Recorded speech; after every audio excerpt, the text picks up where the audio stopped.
Watching the international break in the middle of the football season is as painful as a tooth extraction. But since it's the beginning of summer, nobody is complaining and everyone is excited that Euro 2024 is starting this Friday in Germany. My name is Martin and you're watching the XG Mind channel, in which I present to you the objective football predictions based on the analysis of statistical data rather than subjective opinions. Okay, but before we jump into actions, let me just briefly introduce my model. Firstly, I use expected goals, XG, which measures the quality of chances created by a team, and XGA, which is expected goals allowed, that measure the quality of chances created by the opposition. Then I add the conversion rate, which measures the quality of players, especially finishers, and checks whether they can convert chances into goals. It's a very simple model, but it still takes a lot of time to prepare, so if you like what you're seeing here, please give me a thumbs up and subscribe to my channel so that I can present to you the model in a very digestible way. And now, without further ado, let's jump into the first match, Group A, Germany versus Scotland. The hosts have enough quality to dominate any opponent in this tournament, with the midfield consisting of Toni Kroos, Florian Wirtz, Jamal Musiala, who is probably one of the most talented players of young generation. They can create a lot of chances. The questions that I have about Germany is whether they can convert those chances into goals. Kai Havertz, no matter how well he has played for Arsenal this season, is not a striker, he's not a finisher. And Niklas Füllkrug, well, let's say that if he was a top striker, Borussia Dortmund would have won the Champions League last month. This lack of strike is probably the only reason why I believe Germany is not going to go to the final despite being the host. Especially that when they were winning the tournaments, they always had one. Miroslav Klose, Mario Gomez, Lukas Podolski, to just name the few. My statistical model predicts the result, a narrow win for Germany, 2-1. So it's going to be a close match. But the quality that the Germans have will be just a little bit too much for the Scots. Now let's go to the second match of this group, Hungary versus Switzerland. There is something about the style of play of Hungary that makes them gain massive amount of support among the fans all over the world. The main reason being probably the cannons up front. Roland Szollai from Freiburg, Dominik Szoboszlai from Liverpool, those guys can produce stunning goals almost every single match. And in the back, the players like Willi Orban and Attila Szollai, they can make life difficult for any attacker. So Hungary has a very decent team. The problem is, Switzerland, according to my statistical data, is the strongest team in Group A. Don't underestimate them because they drew a lot of games during the qualifiers. However, they dominated every single game and usually lost the leads in the final minutes, probably due to the lack of concentration. Now, they have enormous quality in the midfield, with the captain Granit Xhaka, also the captain of Leverkusen, Freuler from Bologna, Vargas, Shaqiri. The defense is led by Manuel Akanji, Fabian Shaw, Elvedi and Rodriguez. They've got quality goalkeeper Jan Sommer from Inter Milan. I can honestly see them to be the dark horse of this tournament. My statistical model predicts an easy win for Switzerland, 3-1 for the Helveti. And now we will go to the Group B with the first match, Italy versus Albania. The reigning champions starts with the team that, at least on paper, seemed to be the easiest opponent in the group. But please make no mistake, Albania is the real deal and they were an absolute pleasure to watch during the qualifiers. Beautiful goals, fanatical atmosphere in Tirana, and tactical competence, which is the result of an amazing job that was done by Slovenia, the manager of Albania. They topped the group above Czech Republic and Poland, and even though they don't have any global stars, oh boy, they are fun to watch. Italy started the Euro qualifiers a little bit slow, but after appointing the new manager, Luciano Spalletti from Napoli, there was a massive improvement in performance. They still had problems with conversion rate, but recently, with an amazing form from Gianluca Scamacca from Atalanta, they are not without the chances to defend the title.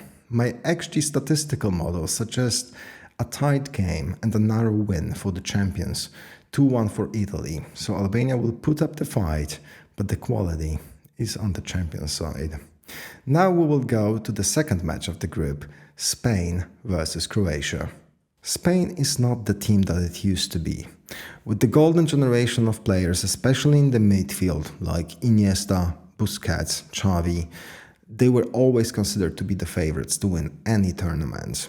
Now it is a little bit different, but they are still top tier when it comes to the quality of chances created. And their defense is one of the best in the world, with the XGA less than 0.6. There is also a very talented young generation of players like Dani Olmo, Lamine Yamal, Pedri, and I think they can take Spain at least to the semi-finals. Croatia, they have similar problems to the Spain, with the retiring old generation of midfield players. However, there is a problem because there is nothing on the horizon. The last young talent from Croatia, Lovro Maja, is not a teenager anymore and he's still playing for Wolfsburg. So can Luka Modric and the old generation do it once again? Just take Croatia to the top 3.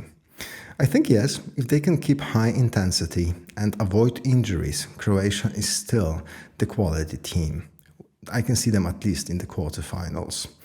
My analysis suggests that this match will be quite close, but Spain still has a slight advantage, 2-1 to the De La Fuentes players.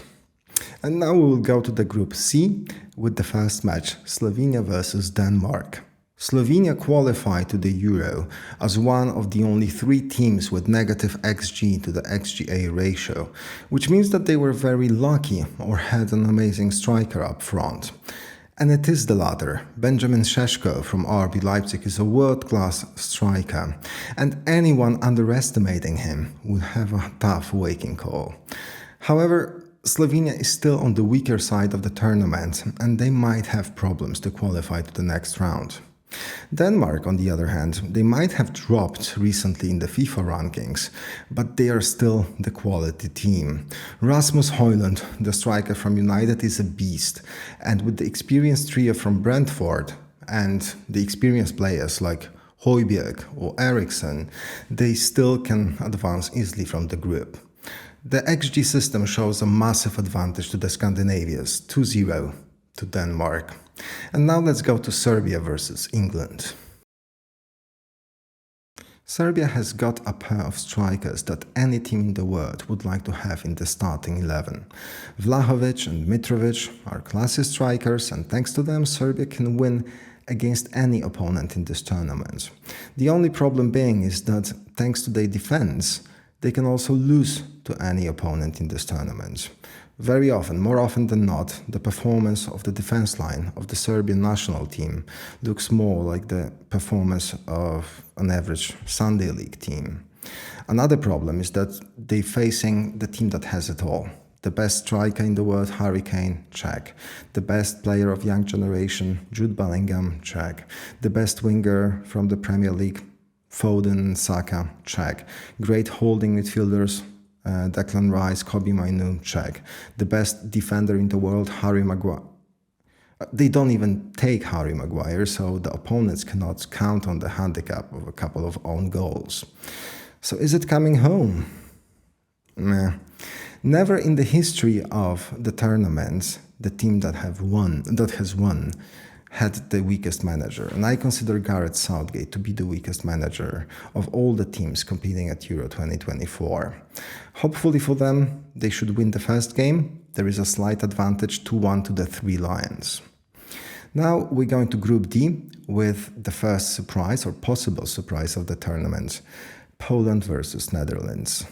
Poland is one of the teams that almost never delivers on big events. And I don't really know why, because the quality is there. They've got one of the best goalkeepers in the world, Wojtek Szczęsny from Juventus. They've got an amazing playmaker, Piotr Zielinski, the former captain of Napoli and the new signing of Inter Milan. There is Nikola Zalewski, an amazing left winger from Roma, Przemysław Frankowski from Lons. And I'm not even mentioning Robert Lewandowski because he's not going to play in the first 2 matches due to the hamstring injury, and his form has been really poor in the last couple of months. But they still have quality strikers. Maybe, Krzysztof Piątek, the El Pistolero, will remind the European audience why AC Milan paid almost 40 million euros for him back in 2019. The Dutch side has enormous power up front. Xavi Simons from RB Leipzig, Cody Gakpo, Jeremy Frimpong, Reinders, there is Memphis Depay, so like the strength is there. But the problem is once again defense and XGA. I still do not understand how is that possible that Virgil van Dijk is playing almost any match and Mickey van den Ven, who is one of the fastest and best young generation defenders in the world, is just a substitute. I think Ronald Koeman might be on the same level as Gareth Southgate, and it might be the final nail in the coffin of the Dutch, because according to my statistical model, the Netherlands is the weakest team of all teams in Group D. So a big surprise here. My model predicts a narrow win for Poland, 2-1. The second match in this group is Austria versus France. Austria has a national hero, and his name is Ralf Rangnick. Unwanted at United, he made Austria look like the top contenders. Physicality, discipline, tactical awareness, it all overrides the lack of talent in the starting 11. Unless you consider Sabitzer or Gregoritsch to be like the top talent in Europe.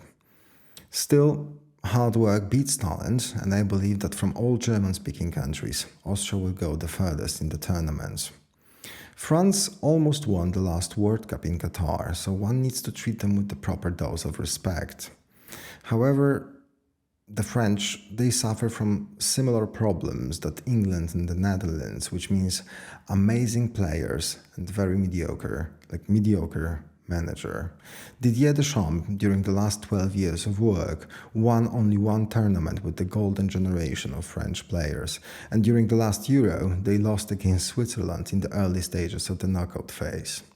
My XG system predicts a tight match here, and it should be the first draw of the tournament, 1-1.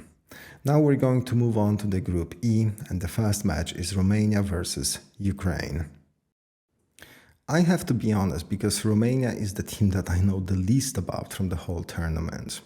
Nevertheless, the XG ratio from the qualifiers is quite impressive, and in this weaker group I think they shouldn't have major problems to advance to the knockout stage. The only player that stands out from the starting 11 for me is Nicolae Stanciu, the former captain of Steaua Bucharest. Despite playing in Saudi Arabian League, he still offers a lot of quality in the midfield. The Ukrainian side has much more talent in the squad. The deadly duo from Girona, Dovbyk and Zinchenko from Arsenal, Mykolenko, great left back from Everton, Wunin, whose form allowed Real Madrid to go to the final of the last edition of the Champions League.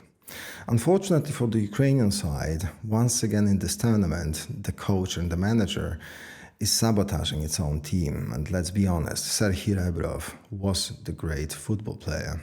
He's not the great manager. My system predicts a narrow win for Romania, 2-1, which leaves us with the last match of this group, Belgium against Slovakia. The offensive power of Belgium is just overwhelming.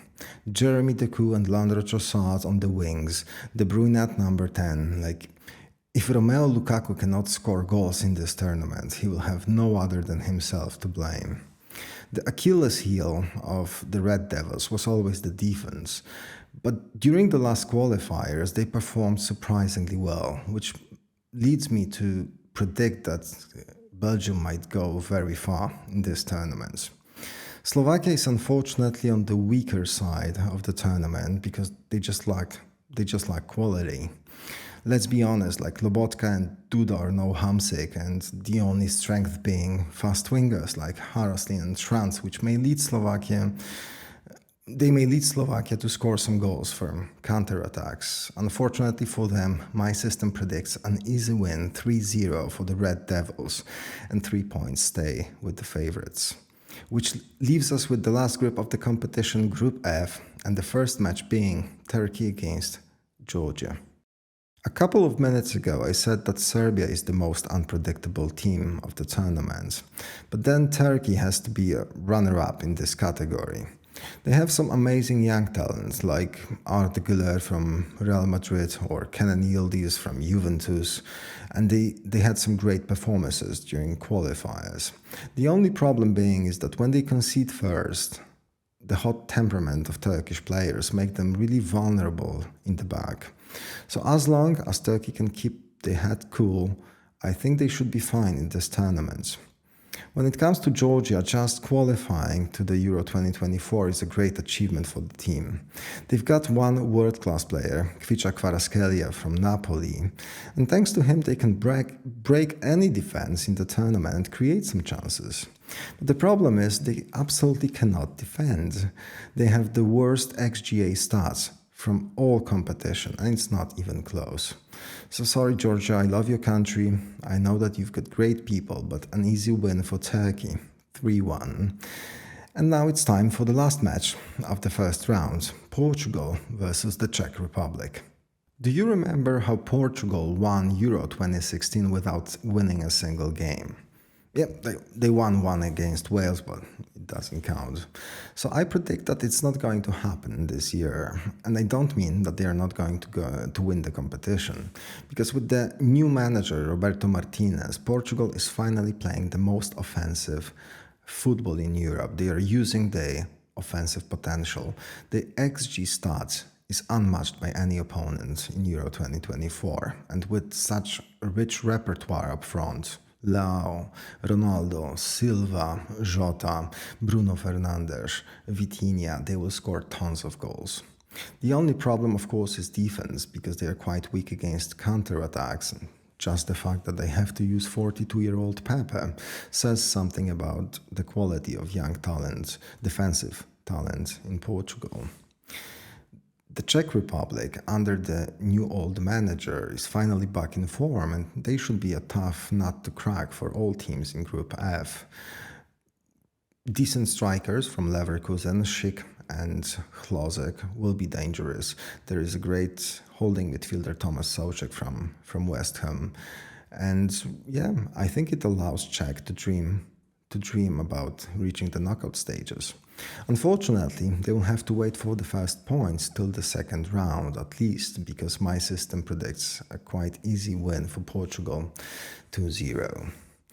And with that, I think we can conclude the first round of predictions. Once again, if you liked my video, please give me a thumbs up, because without your help I cannot push the channel through. Subscribe, and we will see each other for the predictions for round 2. We're going also to analyze how well my system performed in the first round, and we will see. There are 3 big surprises that I predict: Poland against Netherlands, Austria against France, and Romania against Ukraine, and we will see in the next couple of days how it's going to go. So thank you for today, and bye bye.